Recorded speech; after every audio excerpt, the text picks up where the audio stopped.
I saw Snow White. Disney has remade Snow White. Snow White is the first American feature-length animated movie, 1937. It's one of the most beloved movies of all time. Even if Disney had not fallen prey to wokeness and nonsense in recent years, even if Disney still had the most talented people in the world working with the best writers, with a good sense of narrative and the cultural moment, even if everything worked perfectly, it would have been almost impossible for this movie to succeed, because you're comparing it to one of the most beloved films of all time and a truly groundbreaking movie. And Disney was not sending its best. I sat through the whole thing. I don't want to say it was the worst movie I've ever seen. It wasn't. But every way that the movie changed the story from the original, the 1937 movie, or even from the original Grimm brothers fairy tale, every way that Disney changed the story, it changed it for the worse. Now, people were already prepared for this movie to be far left, woke, terrible, because Rachel Zegler, the woman who plays Snow White, made these comments now, over a year ago? You said you were bringing a modern edge to it on stage. What do you mean by that? I just mean that it's no longer 1937, and we absolutely wrote a Snow White that is not going to be saved by the prince. She's not going to be saved by the prince, and she's not going to be dreaming about true love. She's dreaming about becoming the leader she knows she can be, and the leader that her late father told her that she could be if she was fearless, fair, brave, and true. And so it's just a really incredible story for, I think, young people everywhere to see themselves in. Snow White is running for president. I'm launching my campaign. I am. Now, that's actually really profound, running for president. She's supposed to be a princess, but it sounds like she's running for president. That's really profound. But speaking of president, Rachel Zegler also posted, F Trump kinds of posts on social media. She also said that she hoped that Trump supporters, quote, never know peace. So people were already gearing up. Oh, man, this is going to be a rough movie. Disney responded by scaling back the premiere. I don't know that anyone really showed up to the premiere. The Rotten Tomatoes reviews are looking pretty bad. And they did, it seems like they tried to tweak a few things, but this movie is bad. And I'm not some curmudgeonly conservative that thinks every new movie is bad, okay? Don't forget, I liked Barbie. I actually really liked Barbie. I'm pro Greta Gerwig. I liked what was the movie?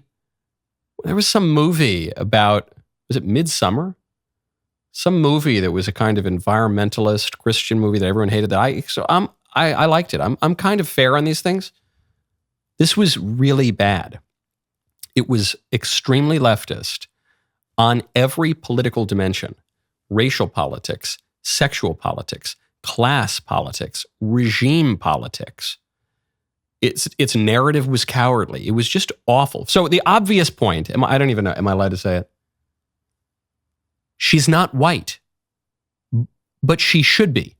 Snow White needs to be white. I've been referring to this new movie as sand beige. She is a vaguely brown lady. I'm not white enough to be Snow White. I'm also a fella. But I'm not white enough to be Snow White either. She is Snow White because of her skin color. She's the fairest of them all. So you could even say, all right, the new movie, it's going to rewrite what Snow White means. And it's going to say that she's like snow because, she's unique like a snowflake, or because there was a snowstorm or whatever. But they kept there's spoiler alerts, by the way. I should have said that earlier. They kept in the movie the line, mirror, mirror on the wall. They changed it to magic mirror on the wall. Who's the fairest of them all? And so you can try to abstract that again and say, well, she's really fair in that she's not unfair. She's really fair-minded. But she's got to be white, okay? It'd be like Disney presents the autobiography of Malcolm X starring Tom Hanks. It'd be weird. Disney makes the live-action remake of Moana, and the big, fat Polynesian guy is going to be played by Seth Green. It doesn't work. Acting is a visual medium. Film is a visual medium. You have to look a certain way. Not for every role, by the way. Denzel Washington, black guy, played Macbeth. Macbeth, where some people objected to that. I actually felt colorblind casting in that kind of a Shakespeare play was okay. It was totally fine. Denzel Washington had a great performance. But in a movie called Snow White, in a movie called like The Whitest Lady Ever, Disney presents The Whitest Lady Ever starring a Latina. Not going to work. Okay, so right off the bat, doesn't work. The sexual politics of it were, as she said, it's not some great love story. She's not a fair princess. In the animated movie, she shows up to the dwarves' house, and then what does she do? She cleans the house, which is a mess, and she prepares a meal. But in the new movie, you can't have the lady cooking and cleaning all by herself, certainly not. So what does she do in the new movie? She just takes a nap. That's the ideal of the modern woman. She doesn't cook, she doesn't clean. She just sort of sits on the couch, veggies out, takes a nap. In the remake, in this new movie, she fights men physically, which is one of the most ridiculous conceits of the last 20 years of filmmaking, the last 10 to 15 years of filmmaking, is you have women, like in Star Wars, you have women physically fighting men, but women can't physically fight men. Ever. Men are just physically stronger than women. So that part is totally absurd. And who is she fighting with? She's fighting with this criminal gang because the Prince Charming in the traditional fairy tale and in the 1937 movie, has been replaced by a common criminal. Right now, go to hallow.com/Knowles. We are now in Lent, that special 40-day journey leading up to Good Friday and Easter. It's when the church invites us to grow closer to our Lord through prayer, fasting, almsgiving, and sacrifice. It's not too late to join in. You can jump in right now with Hallow's amazing Lent Pray 40 challenge. It's called The Way. This challenge focuses on how our Lord is truly the way to heaven. You will be in good company, too. Mark Wahlberg and Chris Pratt will guide you through challenges designed to help you surrender and sacrifice. Jonathan Rumi and Sister Miriam James will lead you through powerful stories and prayer. Father Mike Schmitz will deliver his excellent Sunday homilies alongside incredible true stories of faith. It's already shaping up to be Hallow's biggest Lent ever, with thousands of people praying together all over the world.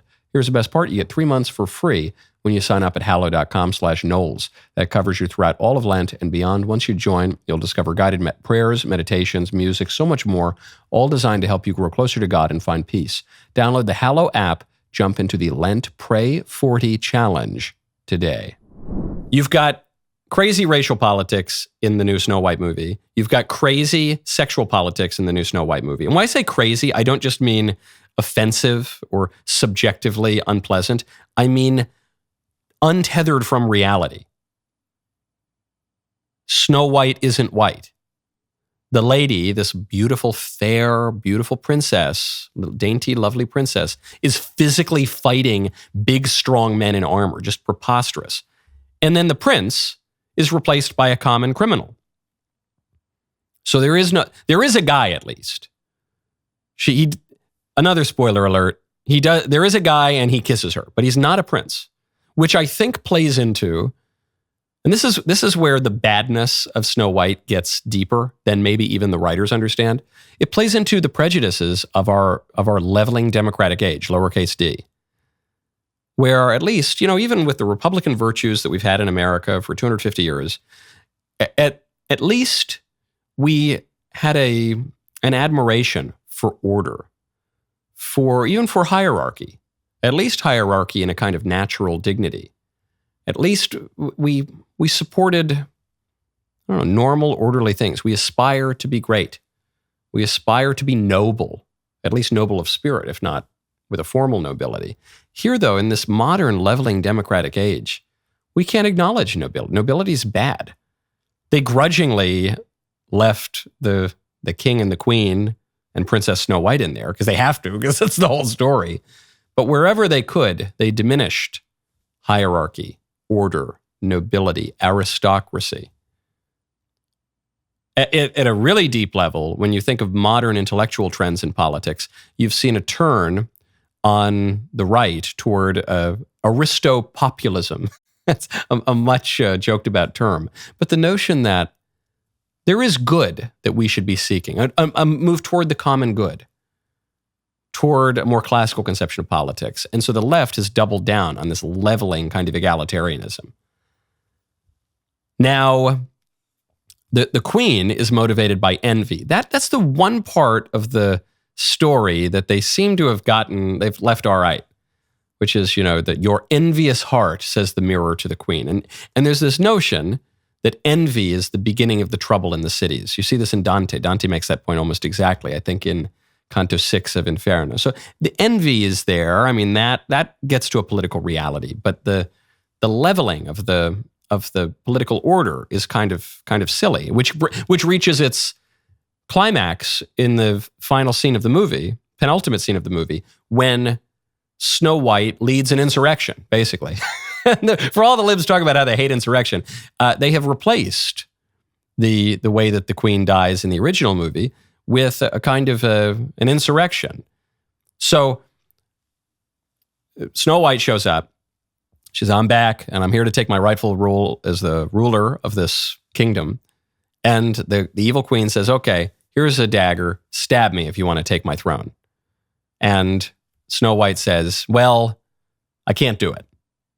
So then the queen says, all right, guards, kill her. And just as the guard's about to kill her, Snow White knows the guard's name and tells him his name and asks him how his wife and kids are doing. And she remembers the other guard's name and she knows everyone's name. In other words, Snow White escapes certain death from the queen's guard because she's a good retail politician. In other words, even though it is a kingdom and she's a princess, the political resolution of the movie is that democracy triumphs over monarchy. That is not present in the original movie. That is not present in the Grimm fairy tale. That is a radical, liberal rewriting of the story. As long as you're good at shaking hands and kissing babies, you'll be able to lead an insurrection against the queen. I'm not defending the queen. She's an evil queen.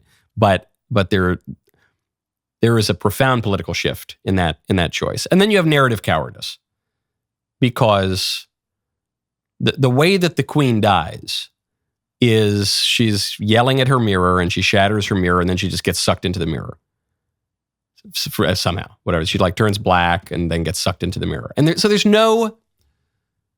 very unsatisfying. It's not that they don't go all the way far leftist where the people just chop her head off or something, like it's the French Revolution and she's Marie Antoinette.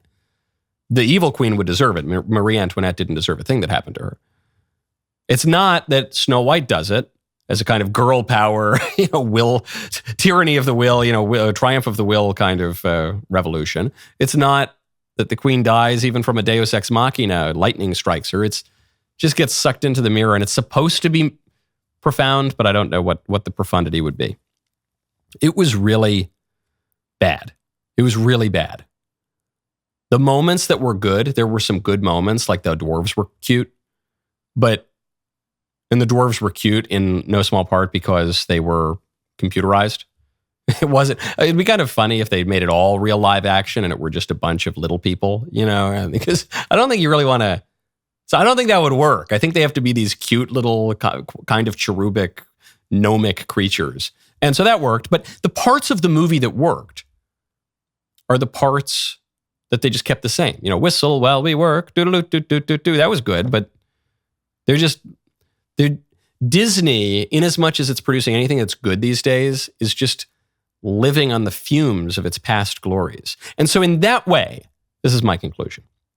In that way, this movie is very reflective of our cultural moment. It's bad in all the ways our culture is bad. It's not the worst movie ever. We don't live in the worst culture ever. But the ways in which the culture has changed in recent decades have been for the worse, pretty much uniformly. And the changes that were made from the original Disney movie to this one are bad, uniformly.